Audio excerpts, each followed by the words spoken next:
here's the situation. A few years ago, I was in New Orleans, and I took a late flight, and I was exhausted.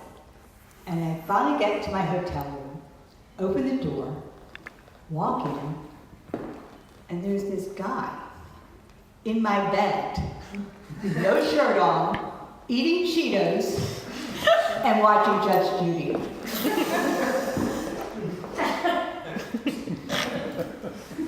He had Cheetos in one hand, and the other hand was under the covers. And it was moving. Right? Ladies, nothing good can come out of that, right?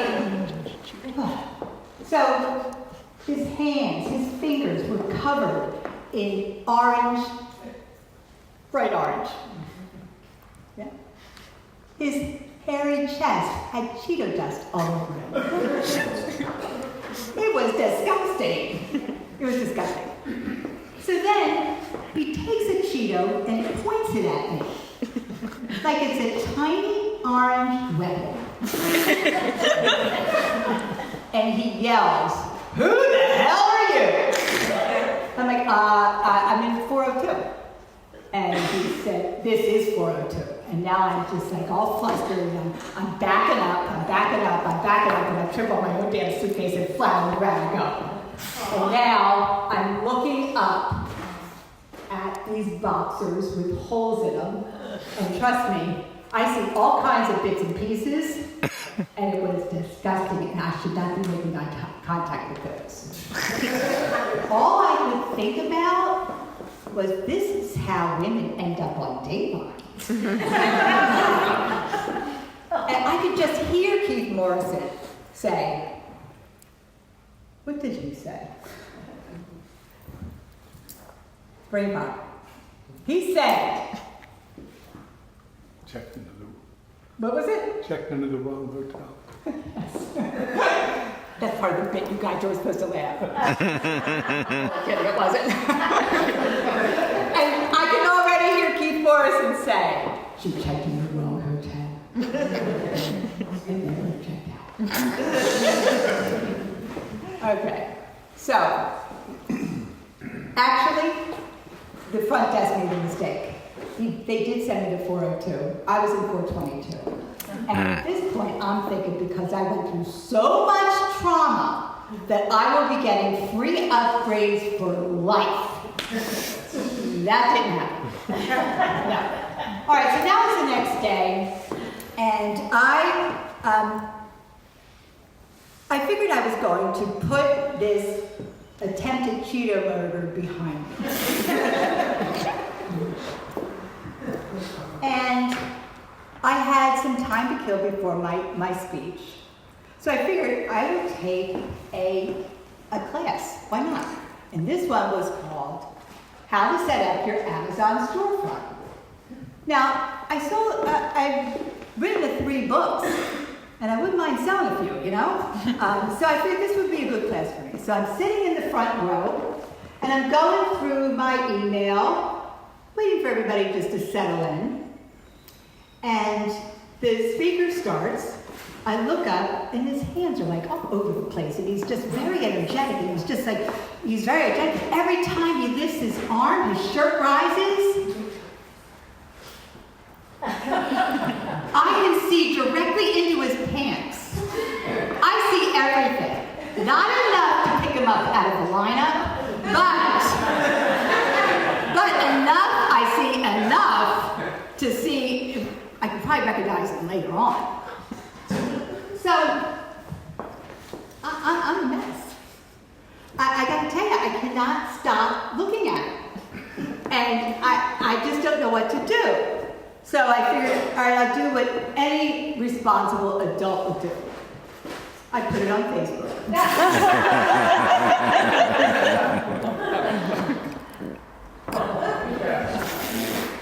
I wrote, what did I do? Oh my.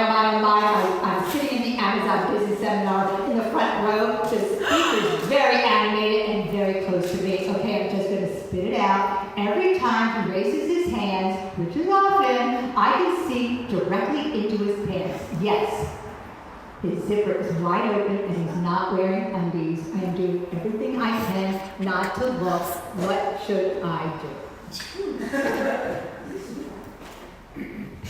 Okay, well, normally I get like 30 reactions to my post.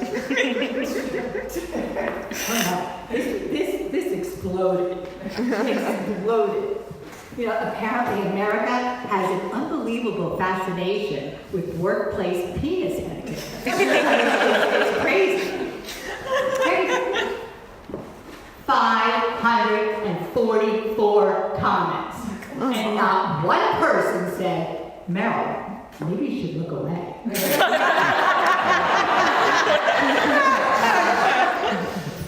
Oh, wait. Oh, no. So Alan, my friend, he said, zoom in.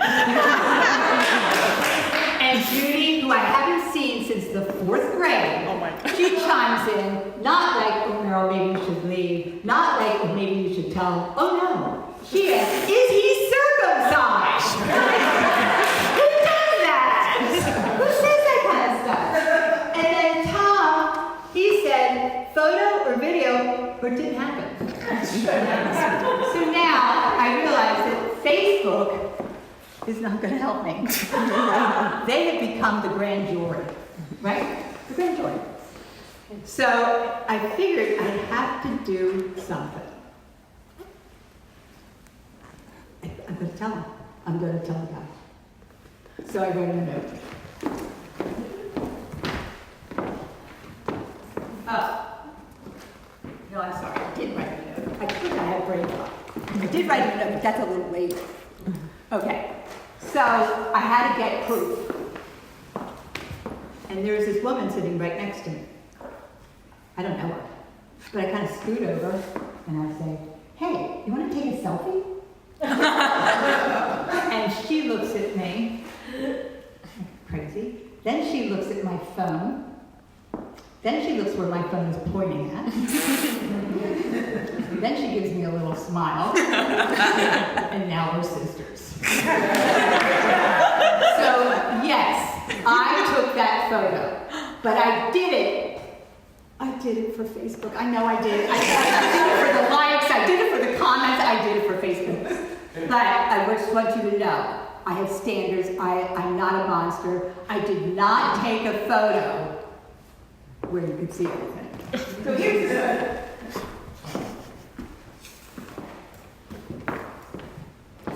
here you go.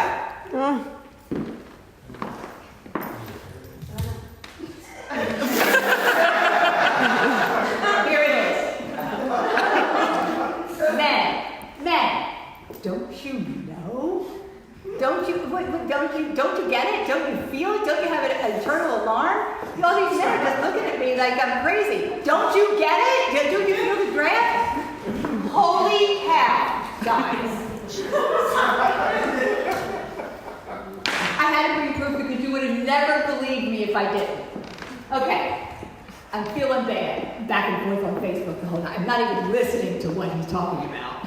And so I figured, look, I'm a speaker. I should be feeling for this guy. So I decided I'm just going to tell him. So I didn't want to interrupt him, so I wrote him a note. And I said, Dear Mr. Speaker, I just want you to know that your fly is here, and I see things. And I slid it over to him. He takes it, he reads it, he looks down, he zips up,